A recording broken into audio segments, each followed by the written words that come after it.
E, mas, veja, você tem a situação do Hamas, você tem a situação do Jordi. No Senado você teve justiça seja feita, as ações contra o senador Marcos Duval. Sim. Tá virando, eu brinco, o Congresso tá virando casa da mãe Joana. E não são ações contra a corrupção, porque, assim, são ações políticas. São casos políticos. Eu acho que você, quando é eleito presidente de uma casa, você precisa ter noção da responsabilidade, independente de quem você seja. Por exemplo, goste você ou não. Quando o Renan foi presidente do Senado, Marco Aurélio pediu a prisão dele. Não lembro. Não prendeu. Assim, ele enfrentou. Eles foram obrigados a se reunir e desfazer diversas ações feitas do Supremo contra senadores. Contra senadores. Ele com processo lá no Supremo, processo, ele os enfrentava para proteger a casa. Ele até num ato falho, não sei se você se lembra, no impeachment de Dilma, certo? Num bate-boca, Lewandowski estava lá e Renan estava lá embaixo. A Gleisi ataca ele, o Lindbergh ataca ele. Ele fala: vocês estão me atacando por quê? Eu, na presidência dessa casa, fui para lá para impedir o marido da senadora de ser preso no Supremo. Lembra disso? Lembro. Lembra disso? Lembro. Então é o seguinte, por isso que eu estou dizendo, você quando é presidente de um poder, cara, assim, você tem uma responsabilidade, em cima dela você tem que ser cobrado. Você não pode acender uma vela para Deus ou para o diabo e fazer do poder um instrumento seu, de proteção pessoal sua, de network seu, sabe? E é isso, quando as pessoas... Eu tô em live, tô falando e tal, pô, tem gente patriota, bicho, que lembra, que escreve assim: vocês estão fazendo o quê? Caramba, eu tô com o meu pescoço na guilhotina, pô. Isso é muito verdade. Tem muita gente aqui no chat. Fala Eu pra tô com o caramba, pescoço faz. na guilhotina. Não, tu sabe quantos processos eu tenho? Eu tô gritando aqui por causa de você, por causa dos seus filhos, pelo legado que tem que ficar. Você quer que saia, que eu faça o quê? Além de ser senador? Porque se eu sou presidente da casa, eu já tinha pedido o impeachment de uns 2 ou 3 lá. Deixa eu interromper o seu vídeo só um pouquinho, mas é porque em dezembro fez um ano que as minhas redes sociais foram bloqueadas no Brasil, que todas as minhas contas bancárias foram congeladas, que meu passaporte foi cancelado e que uma multa foi imposta a mim por cada vez que eu falar. E tudo por ordem do Alexandre. Mas até hoje eu não recebi nenhum tipo de comunicação e nem sei do que eu sou acusado. Mas você pode acessar o meu conteúdo através da minha rede do Locals, que é uma rede social gratuita e livre, americana. Lá você pode escolher, inclusive, se você quer me apoiar com uma pequena quantia por mês para garantir que eu continue fazendo jornalismo independente e você vai acabar tendo acesso a vários conteúdos exclusivos. Tem um cupom de desconto disponível aqui para você na descrição. E desde já eu te agradeço por dar voz a quem te dá voz. Para dar o freio. Porque nos pesos e contrapesos é preciso que os presidentes dos poderes tenham autonomia. Ora, se o Supremo está massacrando, humilhando, assim, as duas casas, os dois parlamentos, não vale absolutamente nada, desculpa. Nós somos peso para a sociedade hoje. E muitas vezes a indignação dessas pessoas é exatamente por isso. Nós somos pagos com dinheiro público. Mas é monocrática a decisão.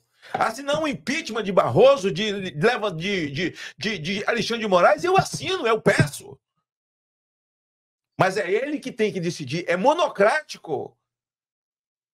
A decisão cabe ao presidente. Então não vamos apaziguar, vamos conversar. Mas não tem apaziguamento. Eles não querem conversa, eles querem mandar. E acabou. Porque você tem esses dois grupos agora, né? Há um grupo que está defendendo, e eu estava te falando aqui o nome do senador antes no ar, que eu estava nessa reunião que houve dentro da oposição, eu conversei com vários parlamentares, e eles disseram que um dos senadores, seu colega de partido, veio e falou assim: não, olha, não adianta, a gente tem que baixar a bola, a gente tem que falar, não adianta ficar falando tanto, vociferando tanto, porque não vai acontecer, não vai ter impeachment. A gente tem que baixar as nossas expectativas, a gente tem que parar de ficar falando tanto, etc, etc. Esse é um grupo que acha que tem que apaziguar. E tem um outro grupo e muitos bons parlamentares nesse outro grupo também, que falam assim: a gente não sabe o que fazer, não tem o que fazer, a gente não tem os meios de ação. Amigo, é o seguinte, se eu parar de falar o que eu te falei aqui, eles vão me amar? Certamente não. Eles vão dar um zero Esse senador, no inclusive, processo? não passou a ser amado depois de que passou a apaziguar o tempo inteiro. Então isso, minha mãe tivesse viva, chamava bunda molíssimo. Sei lá, nem se existe essa palavra, eu sei como é que é no certo, né? Então a minha pergunta para esse senador e para os senadores é o seguinte, vocês acham que vão ser amados? Você acha que haverá perdão para um comunista? Você é cristão. A frase foi: tem que parar Você de disse inflamar que a é. população. Mas como é que nós vamos resolver isso sem população? É uma boa pergunta. Inflamar a população? Então é o seguinte, se a gente não tem coragem de fazer o impeachment do cara, a população vai ter que fazer o quê? Se a população te elegeu para isso. Ela te elegeu para gritar quando ela não pode gritar. Ela te elegeu para falar quando é você falar quando ela não pode falar. Aí reúne aqui um grupinho, senão nós temos que baixar a bola. Para fazer média com quem? Com quem não quer fazer média com você? Para dar um abracinho, um beijinho, um cochicho no ouvido no dia da sabatina? Me engana que eu gosto, porra. Entendeu? Então eu não fui eleito para isso. Mas os caras, eles vão me amar. Eles vão chamar e dizer, vamos dar uma festa, agora nós amamos você, você baixou a bola, seus discursos agora é diferente. Eu não sei fazer outro discurso. Eu fui eleito com esse discurso, eu só sei fazer esse. Eu não sei fazer outro. Eu respeito o cidadão, a família, respeito os filhos de todos os ministros e tal. Nunca os atingi na sua honra. Nenhum deles. Mas desacredito as ações deles. Enfrento as ações deles. Ações contrárias à Constituição. Não há Constituição no Brasil. Agora, velho, não falar isso vai me proteger? Não vai. Você sabe que ontem o Constantino esteve aqui comigo, aqui mesmo na TV Flórida, a gente fez uma longa live, inclusive com um trecho, eu não sei se esse trecho estava aberto ou fechado para apoiador, mas ele falou o seguinte: ora, fomos 3 jornalistas que sofremos as mesmas sanções no mesmo dia. Eu, ele e o Guilherme Fiuza, grande jornalista, ex-colega do Jovem Pan. Grande, Um craque. Eu e ele, porque estamos nos Estados Unidos, tivemos a oportunidade de decidimos, vamos continuar falando o que tiver que falar. Independente do que vai acontecer, vamos falar o que tem que falar. Já ele, o Fiuza, que está no Brasil, não teve a oportunidade de fazer isso. Aí o Fiuza ficou quieto, o Fiuza está quieto.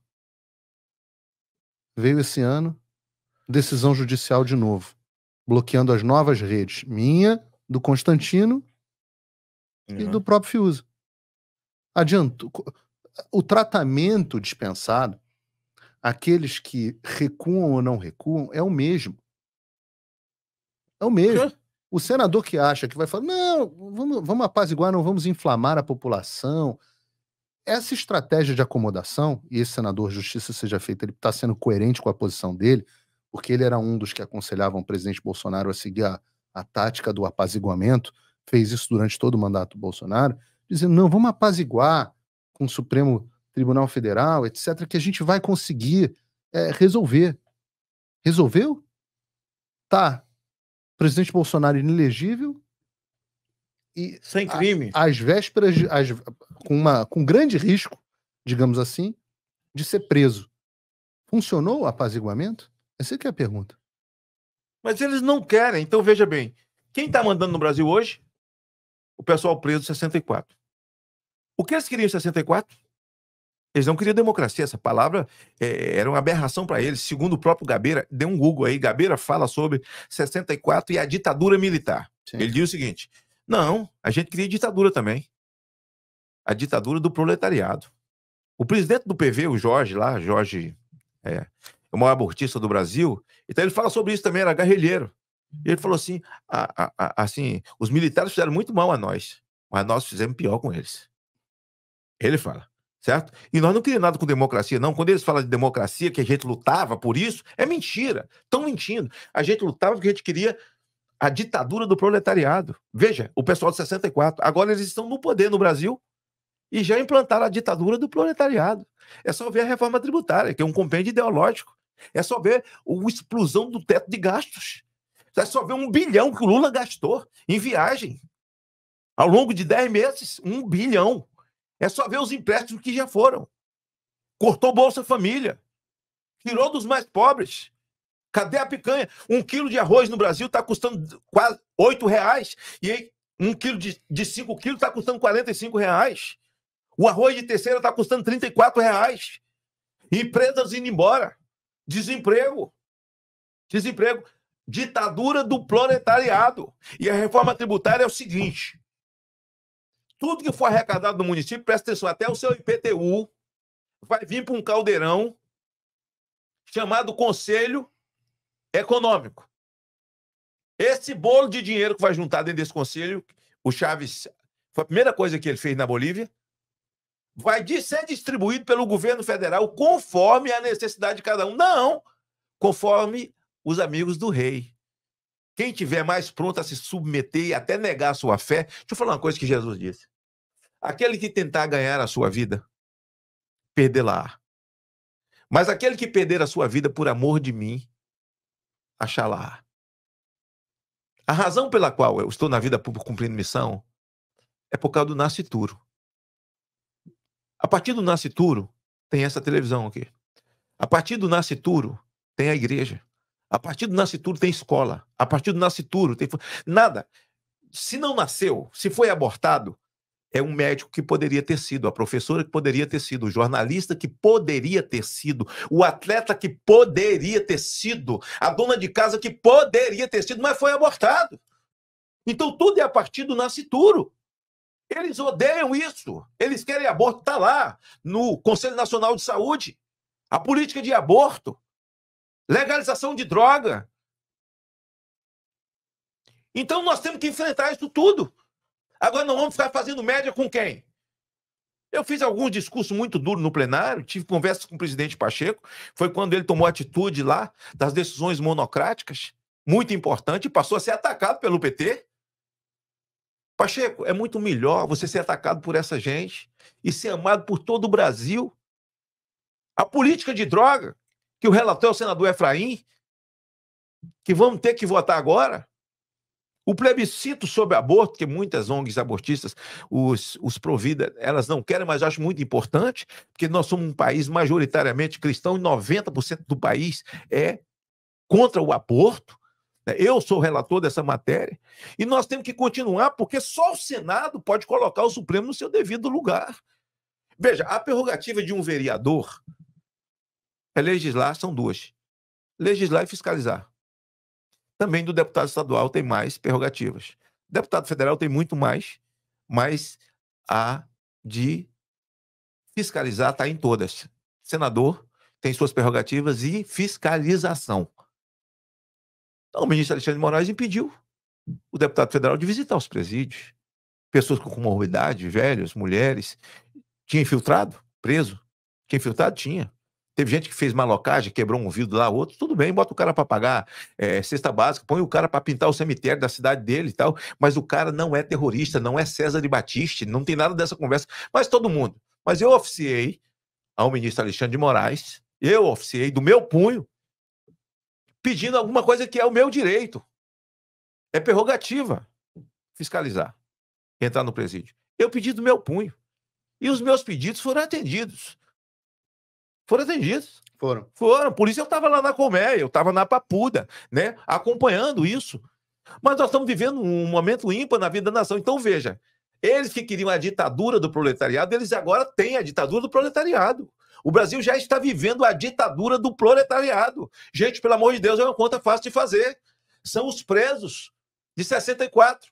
E agora aparece Genuíno dando uma entrevista antissemita, dizendo o seguinte, que é preciso boicotar empresas de judeus. É agora o seguinte, o Davi Alcolumbre, agora é com você. Você é judeu? Sua família é comerciante no seu estado. Todo judeu vive de comércio, de empresa, de tal. Você é judeu. Você é sabra, sua família é sabra, nasceu lá, não é sionista, não é o judeu que voltou para sua terra após a criação do Estado de Israel, a sua família é sabra. Jacques Wagner, agora é com você, porra. Você é judeu. A sua família é sabra, porra. Você não vai falar nada, Jacques Wagner?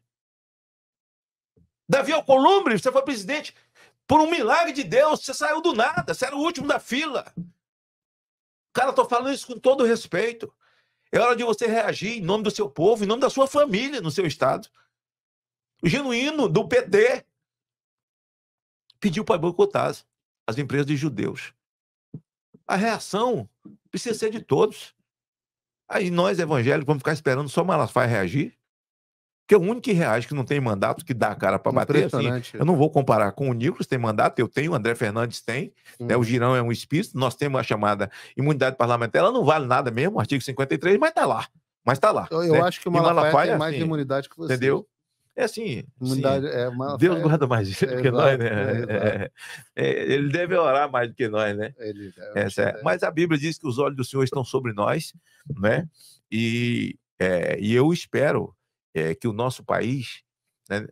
E a gente está falando do caso de senadores que querem fazer média e foram lá fazer média, abracinho, beijinho, e não deu em porcaria nenhuma. Mas isso que me impressiona, porque esse senador, ontem o Marinho teve ontem conversando com o presidente do Supremo, o Barroso, sobre essa situação, porque o ministro Alexandre, quando ele dá aquela entrevista para a Globo, que derrubou a audiência da Globo, que já estava ruim, eles jogaram no chão ele e Lula, né? Assim, nós temos uma audiência que aquele dia lá, ele virou suspeito, cara. Se ele não pode, ele tem que ser afastado da relatoria, sim. Certo? Então, é o seguinte, quem é o próximo da fila? Agora eu ouvi dizer que o próximo da fila é o general Heleno, pô. Não, assim, é Nicolas o próximo. Não, é Zambelli. Não, é Zambelli, com toda firmeza será Zambelli. Mas vai ser um desses. Eu falei pro Salles que é ele. Eu mandei hoje pro Ricardo Salles, ele não respondeu. Você é o próximo, porque estão pegando os candidatos a prefeito, né? Não, se o cara botar o pescoço de fora, ele vai... Pode saber, uma coisa que eu quero avisar, pra vocês não ir na onda, certo? De que os caras vão revirar a vida do cara, jogar o cara para desgastar, porque o PT já tem uma decisão de que vão fazer um número tal de prefeitos, por exemplo, em Santa Catarina, onde eles não têm força de nada. Eles querem fazer mais de 20 prefeitos aí em Santa Catarina. Então, todo patriota e conservador que botar o pescoço de fora, eles vão tentar desconstruir, né? Vai dizer que a mãe do cara era traficante de droga, um monte de coisa e tal. Depois não precisa provar nada. A gente é que precisa provar, mas eles não precisam provar nada, certo? Então é o seguinte, eles fazem uma live, duas feministas, mas Genuíno, e aí, como pano de fundo, eles dizem o seguinte: ó, patriota, não caia nessa. Michele Bolsonaro é muito melhor do que Jair. Ela é muito melhor do que ele. Sabe por quê? Ela fala bem, porque ela nasceu dentro da igreja. Escute, vai vendo. A igreja, ela fala com os evangélicos, ela se conecta bem, ela se relaciona bem. O lance é a igreja, certo? É a igreja. Ela se conecta bem, se relaciona bem, e tal. Michele Bolsonaro e tal. Nós precisamos destruí-la politicamente. Desconstruir, quiçá de qualquer maneira. Eu acho que essa palavra quiçá também veio antes de Toninho do PT, veio antes de Celso Daniel, quiçá, né, veio antes também de um monte de coisa que a gente sabe. Não é né? Aí você tem que chamar os especialistas. Não é tão excesso. Chamar os universitários. O homem que mais entende de Celso Daniel, que me contou a história toda, é o meu querido amigo Silvio Navarro, que deve estar entrando na Revista Oeste agora. Foi meu colega de bancada na Jovem Pan também. Sabe muito dessa história de Celso Daniel. Eu sei um pouco também, porque a tal CPI do não falo Celso Daniel, tirou uma subcomissão e fui eu e Suplicy para lá. É? Eu e Suplicy.